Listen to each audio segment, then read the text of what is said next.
San Francisco is just like every city in that it's a mixed bag of good and bad that enables people to project onto it whatever image they want to.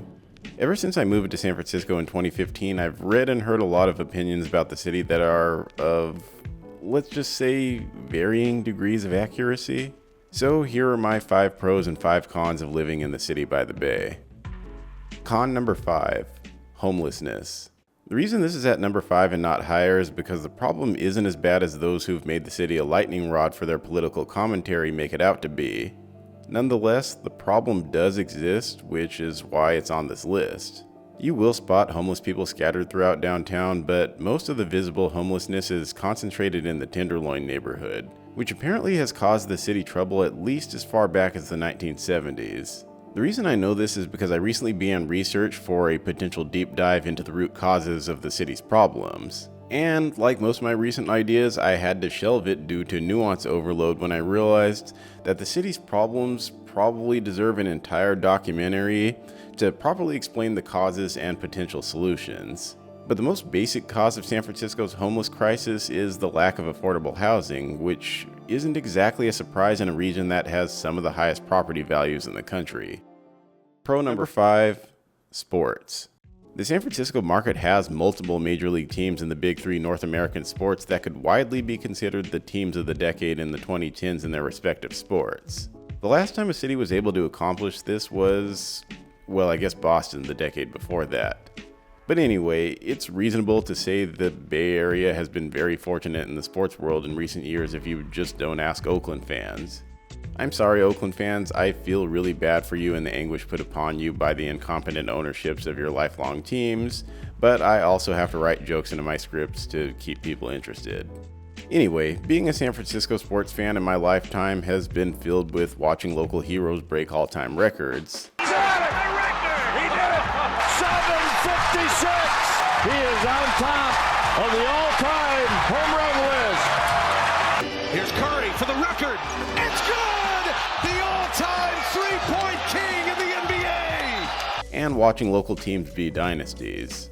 The great thing about rooting for Bay Area teams is that Bay Area fandom sits in the mid-market sweet spot where they have the resources to compete for championships without the large market expectations of having to win them. For example, if the New York Yankees or LA Lakers fail to win, those are considered major disappointments, whereas if they do win, it's easy to belittle the championship due to their unfair market advantages. San Francisco is home to a Major League Baseball team that plays in what many consider to be the best stadium in the sport.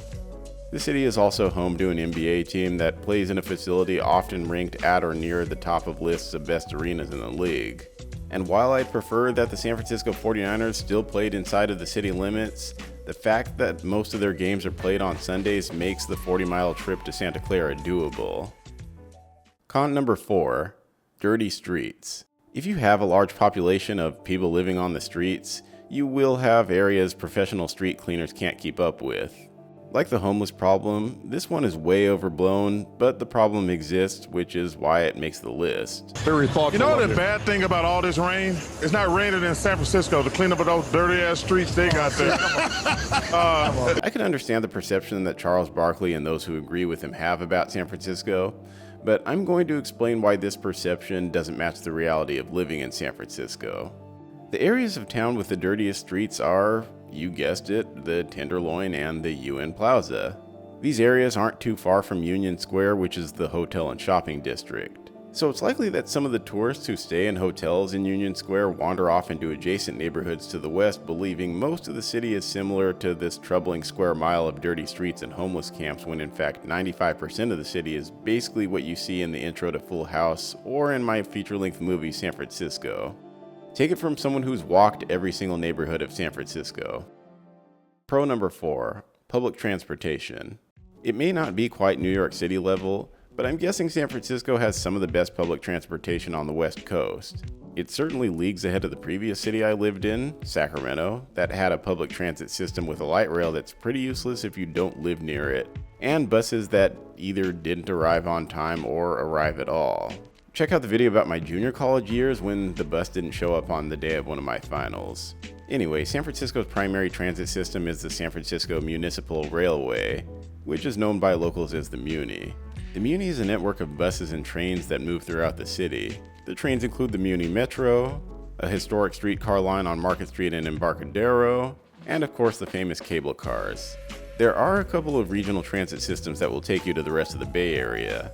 Bay Area Rapid Transit, which locals call BART, has a network of trains that move from San Francisco throughout the East Bay, and also from San Francisco down to the airport. Caltrain connects San Francisco to the peninsula, so this is how you would get to either a 49ers game or other Silicon Valley location without a car. Of course, if you work in Silicon Valley for one of the larger tech companies like Google or Apple, your company may have its own shuttle service that will come to San Francisco. Con number 3, driving. Thankfully, if you live in San Francisco, you probably don't need a car because having one here would be a hassle. Traffic is slow, reliable parking can be hard to find in certain locations, and car break-ins are a real problem. Many apartments in San Francisco don't have designated parking, and the ones that do will often charge a premium on top of your rent if you need a monthly parking space. If you need a car and public transportation isn't convenient enough, then it's probably best to use a rideshare service like Uber or Lyft. This is pretty much my go-to if I need somewhere that would be more than 30 minutes on foot and I need something more direct than public transportation. And if I'm leaving town, I'll just rent a car. Some car companies require you to go to their location, and some have services that will bring the car to you and pick it up at an agreed upon time and location to return it. Pro number 3, walkability. San Francisco's walkability is my main reason that a car is not a necessity for most people living in this city. In most neighborhoods, everything you need is within a 15-minute walk. No matter where you are in the city, there's probably a grocery store and a public park less than a mile away on foot. This city has no shortage of potential urban hikes that will make you want to wander off and explore whatever the next block has to offer. And with the weather basically staying between 50 and 70 degrees Fahrenheit most of the year, you won't exactly be baking in the hot sun on your walks, though I probably don't have to remind you to still wear sunscreen if you're going to be out walking for extended periods of time. Con number 2, loneliness. Admittedly, this is probably mostly a Raymond con, but hear me out. People usually come to big cities intending to establish their careers and to meet new people. Recently, the tech industry has been hit hard with budget issues that have led to mass layoffs, yet establishing a career in Silicon Valley seems to still be more reachable than establishing a non-digital social network. Loneliness in recent years has gone from being a quiet individual problem to more of a common concern health officials are warning the public about. The tricky thing about dealing with loneliness in a major city is that cities put more groups and couples around you, reminding you that you're alone. If you already have an established non-digital social network in and around San Francisco, then you'll probably be fine. But if you're like me, where most of your nearby college acquaintances have either moved away or paired up, and you're part of an ethnic minority that's not exactly a catch in the city, then it can be a real struggle. Especially if you work remotely and none of your hobbies are conducive to building relationships with others. Pro number 2, history. This city cares about its history, and this care is seen through the preservation of its landmarks. One example is San Francisco's manually operated cable car system, which is the last of its kind in the world. You could buy tickets to tour Alcatraz Island and learn about the prison's history while physically walking through it. Even getting to walk through old prison cells and see preserved artifacts from the mid-20th century. Ghirardelli Square is a landmark that used to be headquarters for Ghirardelli Chocolate Company, but still functions as a place many people line up to buy ice cream and chocolate. And of course, you have other places that date back 80 plus years like Coit Tower, both of the city's famous bridges, the Palace of Fine Arts, and the Ferry Building. And the northern waterfront neighborhood has a couple of relics no one talks about. Many old office buildings appear to be occupying old warehouses I'm guessing have been around since at least the early 1900s, and some of the streets were paved through old rail lines that are still visible through the pavement.